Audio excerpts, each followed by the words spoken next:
I feel a little bit better knowing they're not the biggest losers I've seen this week, because that title goes to stalkers on the internet. They are easily the biggest losers I have ever seen, and there is a thread that Amaranth dropped about a specific stalker that is crazier than anything I've read in a while. And we're going to talk about that, all the problems that women are dealing with on Twitch and the stalkers they deal with, and how we can maybe make a positive change. But let's start with this first story, this stalker from Ammo. And it starts with a guy who traveled from Estonia, Europe, the Baltic region, the Polish tree region, who gave up everything in his life to move to Texas and camped out at a Starbucks to just look at Amaranth's P.O. box in the hopes that she would go to her P.O. box, grab some things, and go back to her place, and he would be able to follow her home and then find where she lives. And I don't know from there. It's a stalker. I can't follow the logic.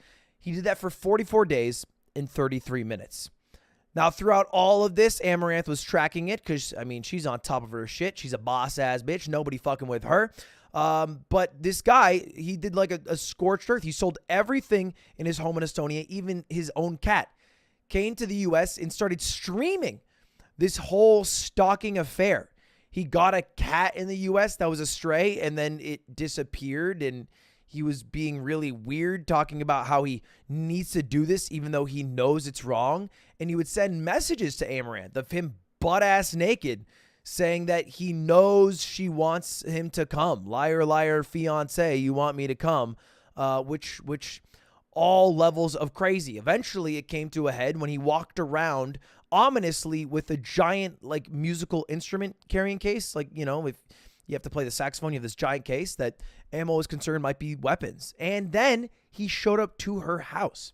Now, during all this, Amaranth had armed security. If that guy broke in, it would be goodbye for him. Texas Stand Your Ground laws would have gladly seen that man pee-pee poof. But the police eventually showed up, even though, weirdly, this is a quick aside, they were difficult to work with, she said. They weren't being helpful at all. I think the police, Charlie made a way better video talking about this, are very far behind in dealing with harassment and stalkers. The police have a very retroactive policy. Like, they won't help you unless someone's already broken into your house. But by then, it's already too late, which is shitty.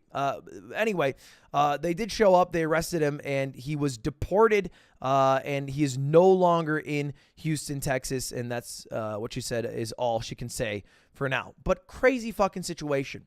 The crazier thing to me, though, is that this is not uncommon for women to deal with on Twitch. If you think of a woman streamer right now, just in your head, think of whoever you want. They've probably dealt with stalking. Did you think of Valkyrie? Yes. Pokey? Yes. Cutie? Yes. Maya? Yes. Almost every woman has dealt with some version of this. Brooke has tweeted nonstop about it. She's not going to TwitchCon because she's just that scared about, you know, the security of it. Even though they do a great job with security because of how nonstop the death threats and stalkers are. And it's heart-wrenching. She'll make posts about it, and the things they'll say about her or her boyfriend are terrifying. Sweet Anita dealt with the same thing, you know, and take a look at this. This is some messages from a stalker she had that said, I don't like feeling like a stalker. That was never my goal. I never meant to fall in love. Here I am. At the very least, I guess TwitchCon will confirm my greatest hopes or deepest fears. I've considered that you banned me to hide my face. I'm going to dye my hair and wear a mask then. And all these crazy things. I don't want to hurt you. This is complicated, but I love you.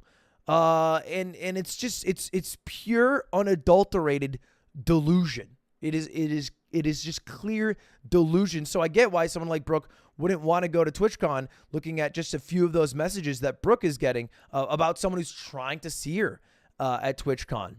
And it's terrifying is all that is to say. It's just scary. There's this other streamer, Nico, who had a stalker who created a 250-page manifesto about how he loves her. Someone he saw on the internet. And, you know, Ray also even went private because he had a delusional stalker.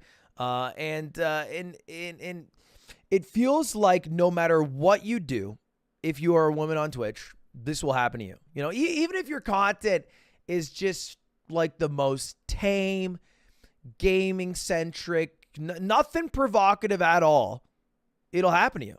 I think Lulu said it best. Just wear normal clothes and men won't overly sexualize you. If you cover up on stream, they will treat you better. Just don't act a certain way and the men will respect you online. The men. If anyone wants to jerk off, talk about Lulu, DM me. She has some ass just walking around. And then this is a side of the internet that blew my mind. Cum tributes. I looked this up. I thought it was a little bit crass for this stream, or this video, I should say, but there's literal subreddits dedicated to cum tributes of streamers, and there's a cum tribute of every woman streamer. And sometimes it's like literally them doing this, just being a woman streaming, and then just a dude furiously jerking his dick and busting on his own phone or TV sometimes about the streamer just being a human, which to me feels like the slippery slope to being the stalker, falling crazy in love with someone that you see online. I think that is where you're going too far. When you are coming on your own phone that you have to hold and then you have to clean up your own damn thing, I think you've gone a little bit too far. Okay? I think I feel comfortable in there. And I'm always reminded of the scariest story of all, which was the one from a few years ago of Gavin Free from the Slow-Mo guys in Meg Turney. If you don't know this one, this is like the scary story that all creators should know about. Gavin Free, part of the Slow-Mo guys and Meg Turney, lived together in Texas, and this guy broke into their home with a shotgun. Now, while this happened, they heard it. They ran into some closet. They stayed safe. They stayed hidden. They called the police. The police showed up. There's a shoot-off, and the invader was killed in that shoot-off. And thankfully, the both YouTubers were safe. But after they looked through the guy who broke in, it was apparent that he had developed a fondness for Meg Turney, which I think was Gavin Free's girlfriend at the time, and resented Gavin Free for his lifestyle and success. So he basically broke in hoping to kill Gavin and, like, I don't know, marry the woman on the spot, marry Meg on the spot, which I delusion, but also terrifying that they grew that much of a relationship with someone they had seen online. Now, I've made this video and been memed to hell about I am not your friend, and that was a while ago now. Yes. I mean, honestly, this was almost 2 years ago, about 18 months ago, but the point always stands. It is always prevalent. And it's always something that viewers should be cognizant of. Now, 99.99% of people aren't like this, right? Like, most people just watch it like Netflix and then eventually get bored and move on to another creator, and then they're like 6 months pass and they're like, oh, fuck, I haven't watched Ludwig in a while, and then binge all my videos in a week, which I think is super chill. It's the weird part that I think needs just a little less attention, a little less talking with each other. And I feel like the one change that we can make is trying to get Reddit to remove the cum tribute subreddits, because they're fucking gross. And I feel like the people that allows to like communicate in the communities that foster from that are not the good communities you want. I think those are not the people that you want on your side, and you don't want like festering and growing like mold in the back of your pantry. So I think if everybody takes a little step here, maybe asks Reddit to take them down. I know that Cutie has tried several times in the past without failure, but Reddit, you motherfuckers, what about, you know, removing it? You know, hey, I get freedom of speech, but we don't have to look at somebody come on a picture of someone. Surely there's some copyright things we can do. If I can't watch Baby Shark on stream without getting banned, then how are people allowed to pull up videos of someone's stream and then come on them? And that's chill. That seems too far to me. Maybe I'm wrong. Let me know. I think it's fucking weird. And I hope you guys all have a great rest of your day. All right, goodbye. And Reddit, please stop allowing weirdos. All right, see you later. Today we're going to talk about something your uncle will probably bring up during Thanksgiving dinner: women's sports, specifically the Women's World Cup, which just concluded this past week. And if you don't know, Spain took it over England, with this being the only goal. However, we're not actually here to talk about the magic that is soccer that is sweeping the world, including America. Because if you look up the Women's World Cup on Google, what comes up isn't how big of a win this is for Spain. Instead, Luis Rubiales comes up. And you might be wondering, who is this Luis guy? Well, he's actually the president of Spanish football. And he had a very viral clip because after the Women's World Cup, he was celebrating by being Luis Where's My Hug Rubiales. I'll just let it play. He gets every single player who's on the team, hugs them really aggressively, gives them all a little kiss on the cheek and in the neck. You can even like kind of see he has the Where's My Hug vibes. I don't know how else to explain it, but that's a Where's My Hug face. However, these aren't the clips that went mega viral. That was this one right here. Luis Rubiales, the president, hugging and then kissing one of the players on the team, Jenny Hermoso. And some people were like, hey, this was weird. This was a little too much. What's going on here? And I wasn't originally going to make a video about it, but then I looked up Luis Rubiales on Wikipedia. And what I found is that this guy has tried to sue Wikipedia through Spanish court to remove any articles that might paint him in a bad light, including this new situation about his kiss with Jenny. So let's fucking talk about it on Mogul Mail. Now, you might be wondering, how did Jenny feel about all this? Because most of the reaction after viewing that on national television was this too far? Was this consensual? I don't know how to feel about this. And the best way to know how to feel about it is to ask the person who was kissed. And she said on an Instagram Live almost directly after the moment, when asked about it in the Insta Live,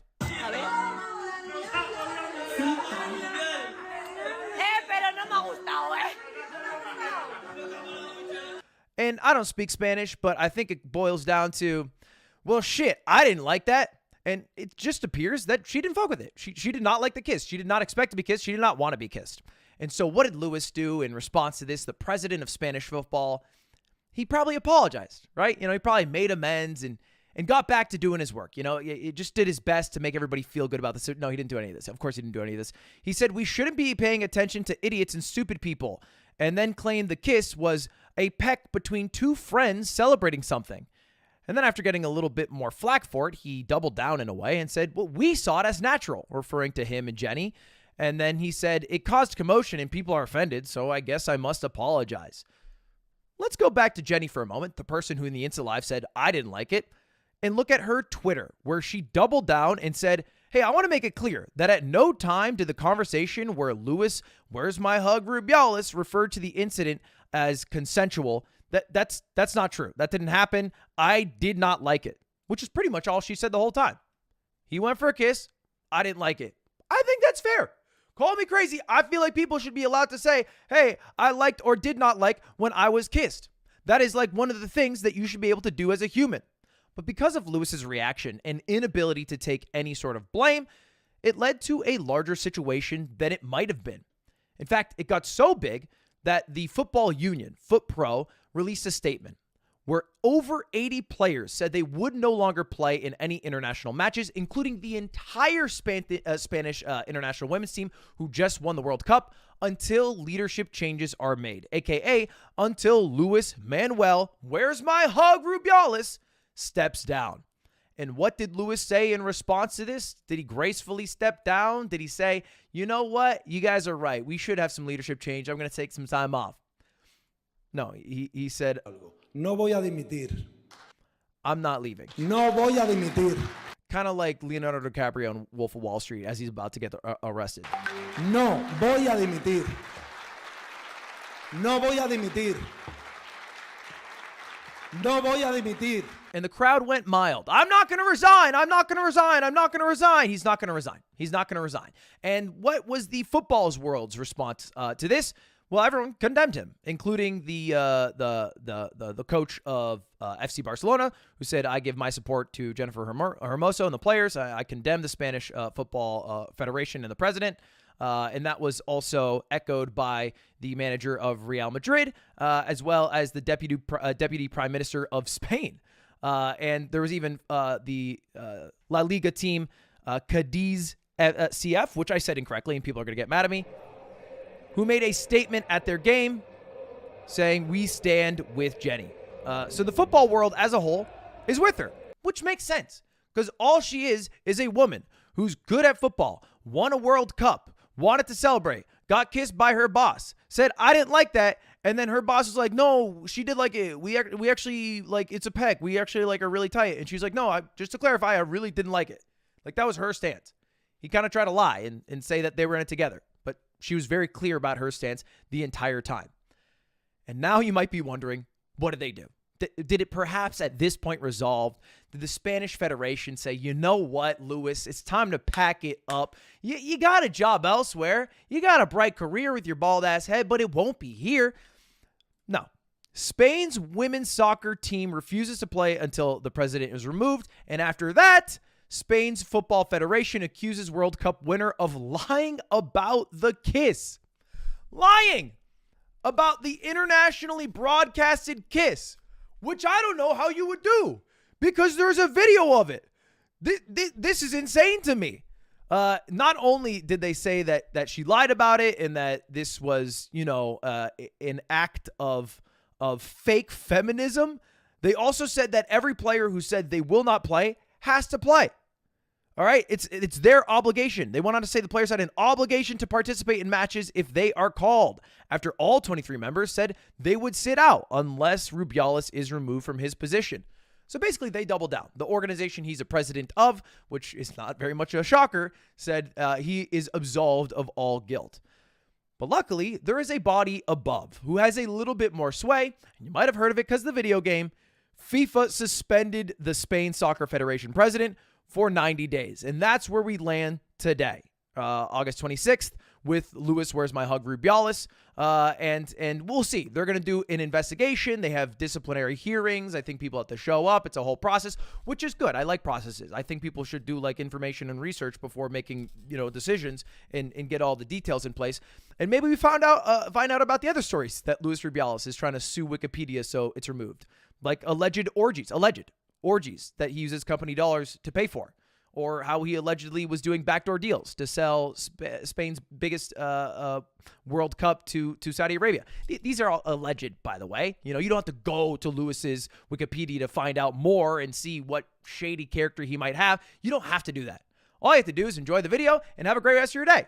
And we'll see what happens to Luis, but hopefully the suspension stays in place because he seems weird and incapable of apologizing or taking accountability. All right, have a good day. Subscribe. See you later. Goodbye. Have a good. As a walker, I like noticing when other people walk.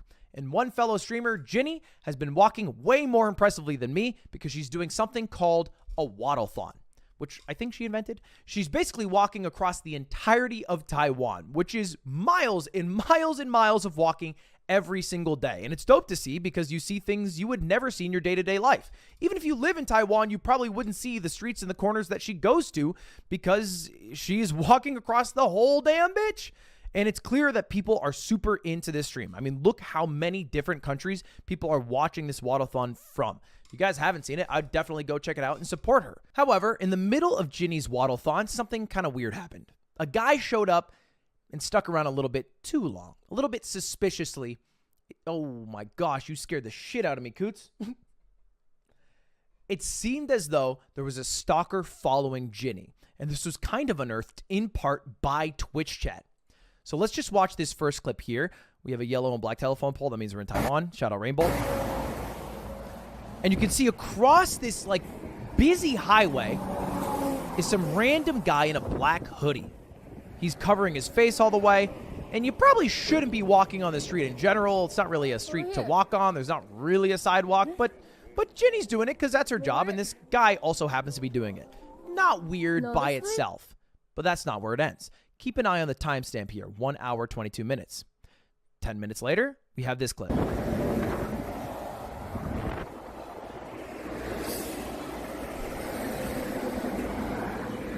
The guy in dark coat. Oh, he's there.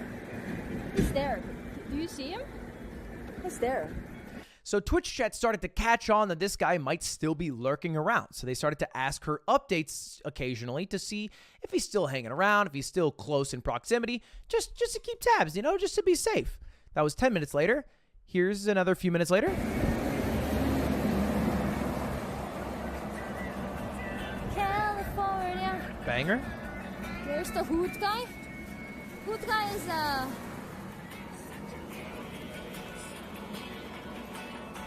Now, Twitch chat's suspicions could be interpreted as someone who's maybe a little off their rocker, but they were spot on because this guy did not leave within like 30 feet of Ginny for the entirety of this stream.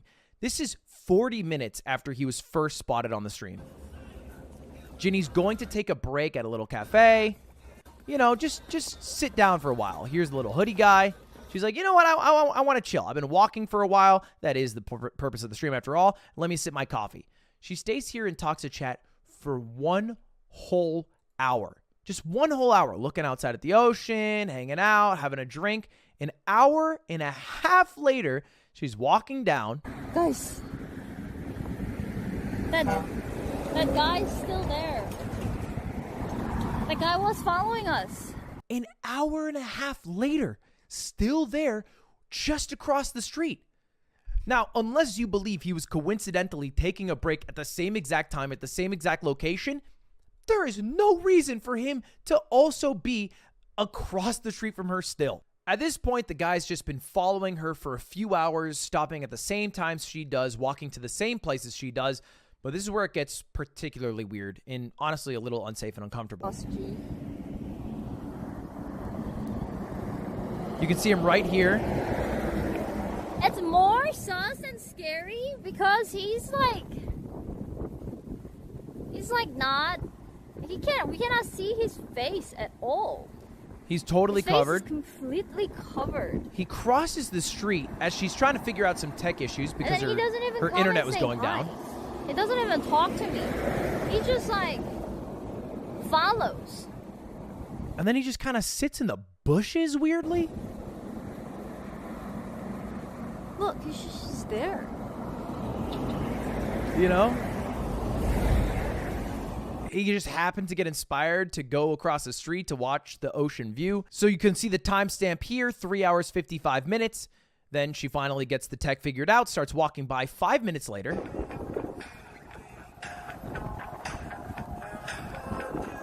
Funnily enough, playing this song. Good meme.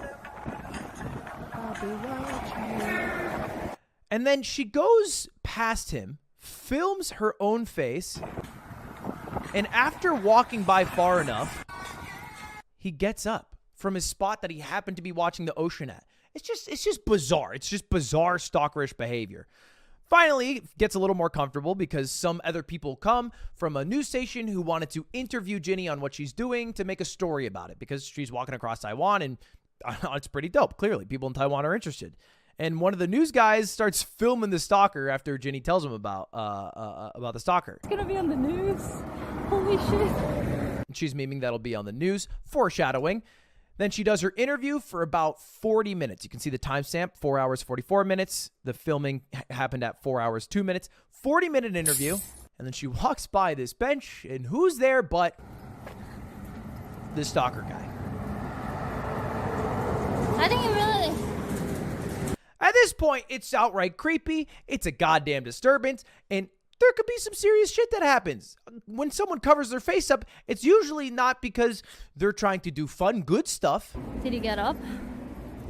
I have no clue right now. As she walks by the bench, he of course gets up, crosses the street, starts following her again. This went on for 4 hours, and thankfully Ginny was super aware of it. I think played it super well. Twitch chat honestly was tracking him down everywhere he went. Eventually, this happened. There. What is he doing?